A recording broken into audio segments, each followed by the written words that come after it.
guys, welcome back to ASMR Money Mentor.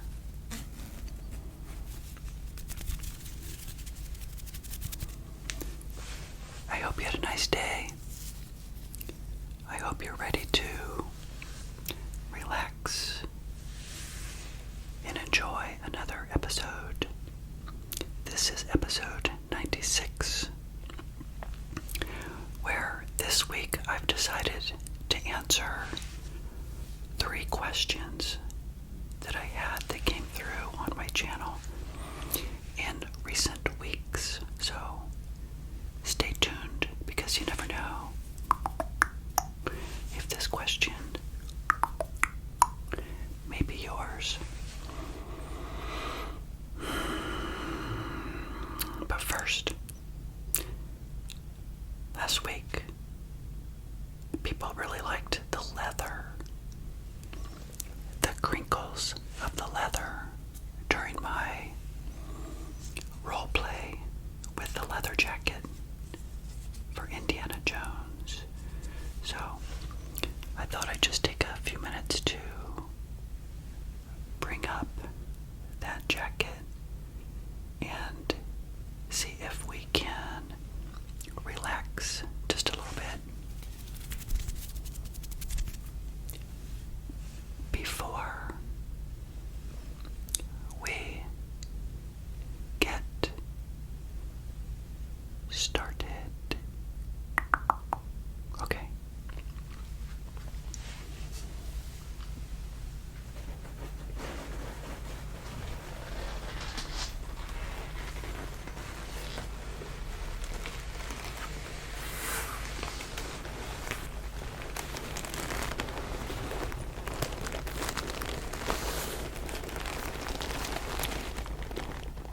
Somebody made a comment about the crinkling of the leather.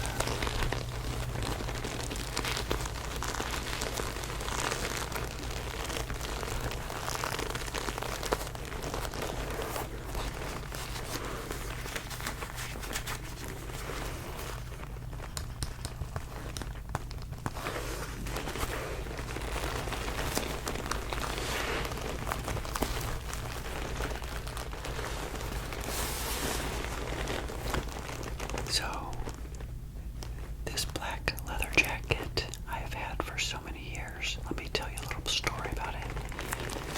So, I think I got this jacket in 1998, maybe 1999, right before the year 2000. So, as you know, I live in Florida and it's not usually very cold. But that winter, it happened to be cold, and I had no jacket. So I went with my friend out to a mall, and I saw this one, and I really liked it.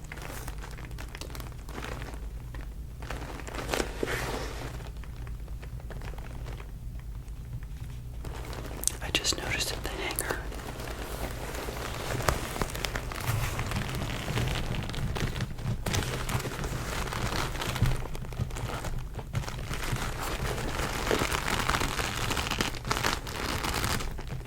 says the Willard Motor Lodge in Willard, Ohio, of which I have or had relatives.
you're super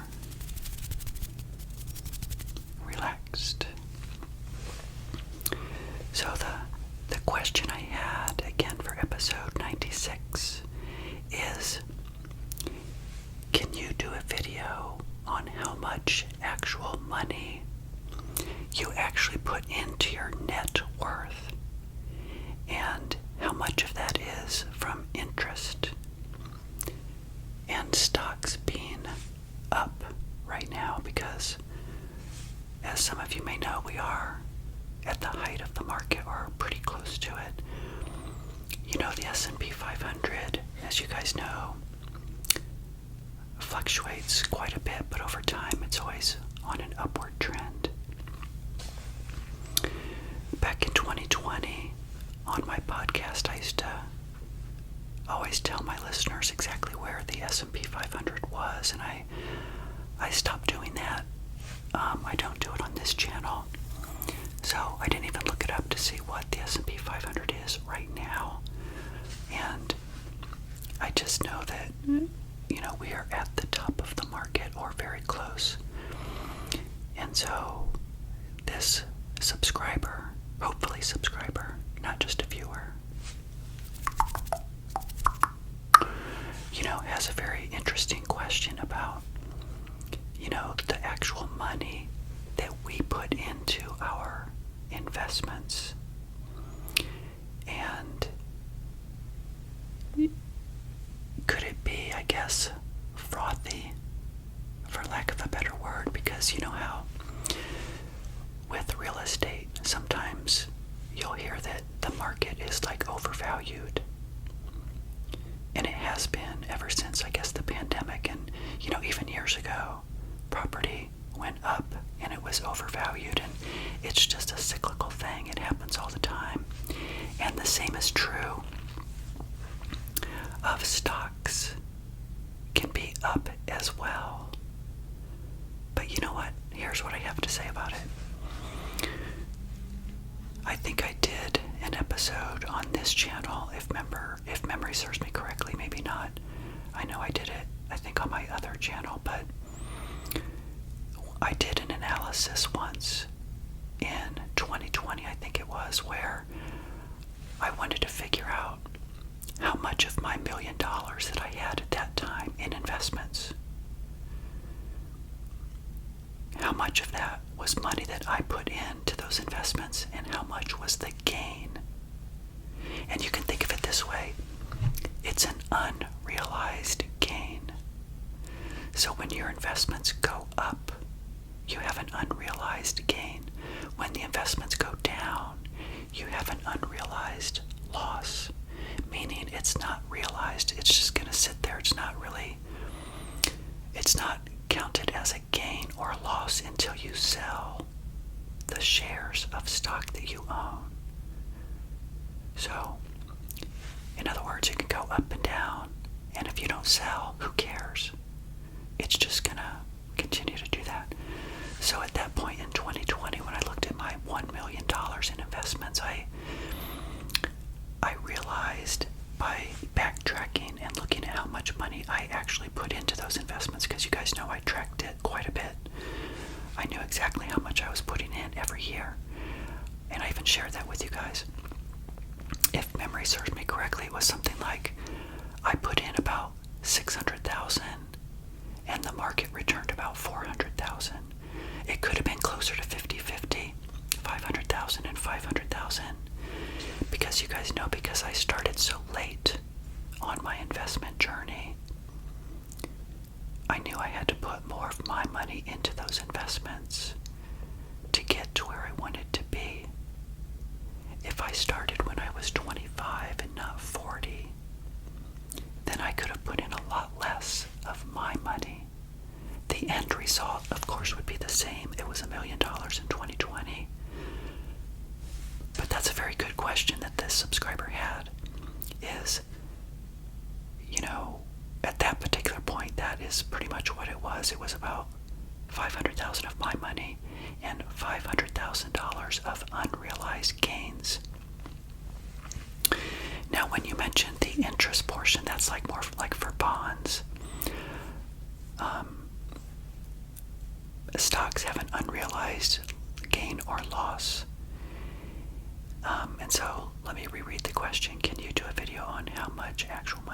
put in, and how much of that is because things are up.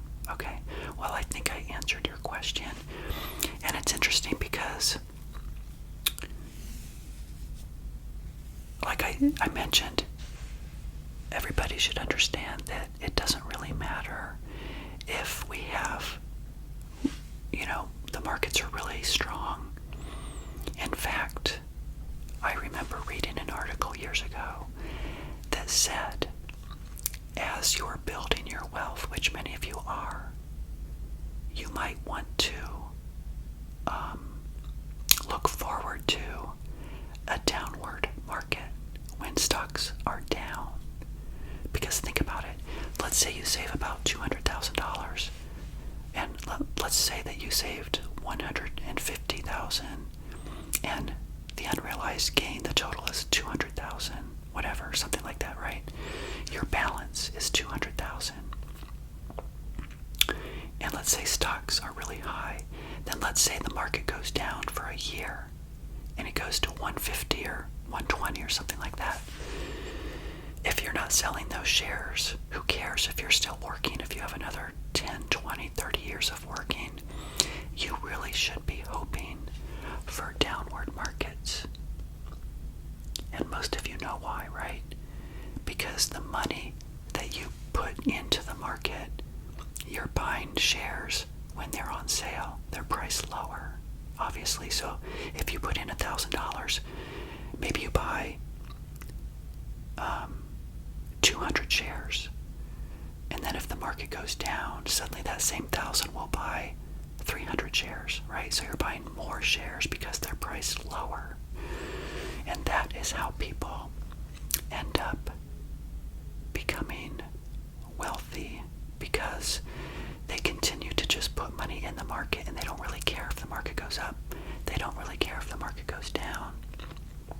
And you really shouldn't be worried about that either. This is a very good question.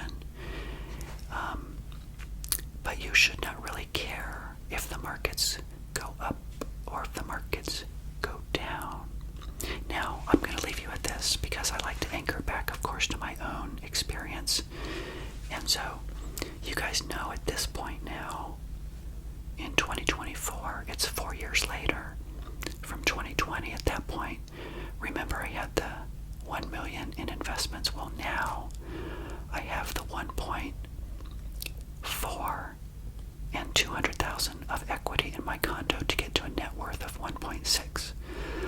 And I never take the equity of my home when I think about the calculations of how much I'll pay myself in retirement, because you gotta live somewhere, and I don't want to sell the place.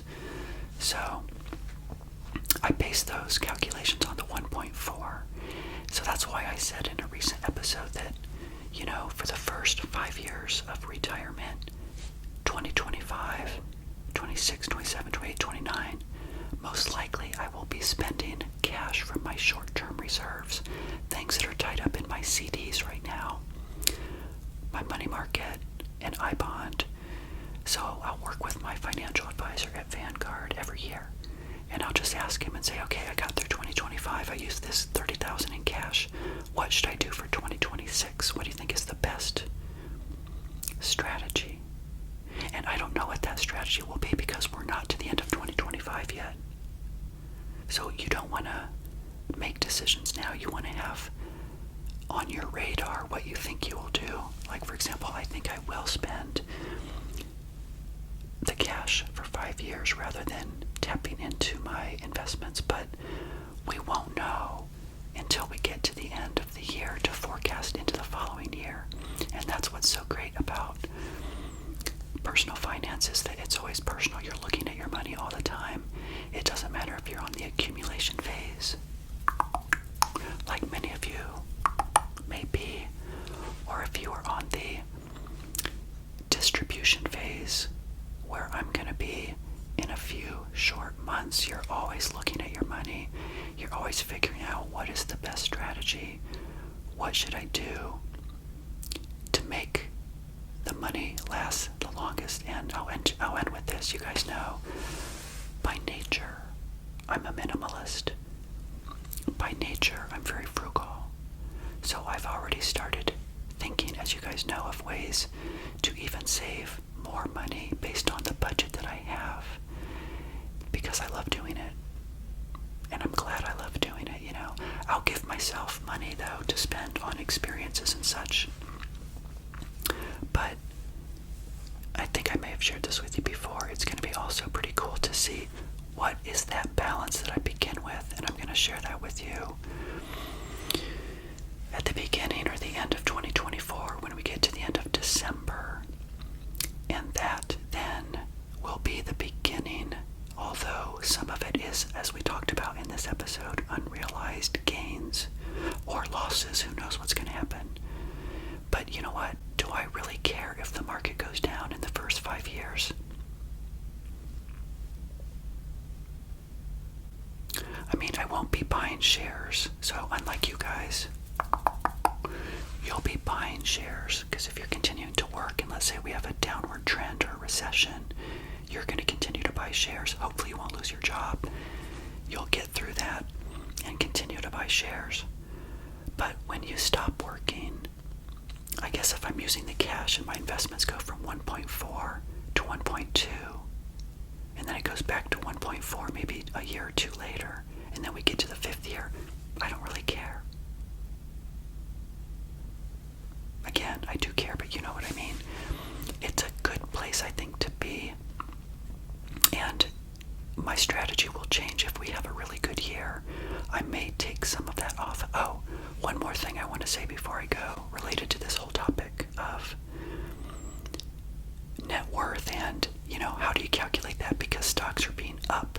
And again, it was such a great question. I'll leave you with this. I've left you with a few things, haven't I? You guys know what the term rebalancing means.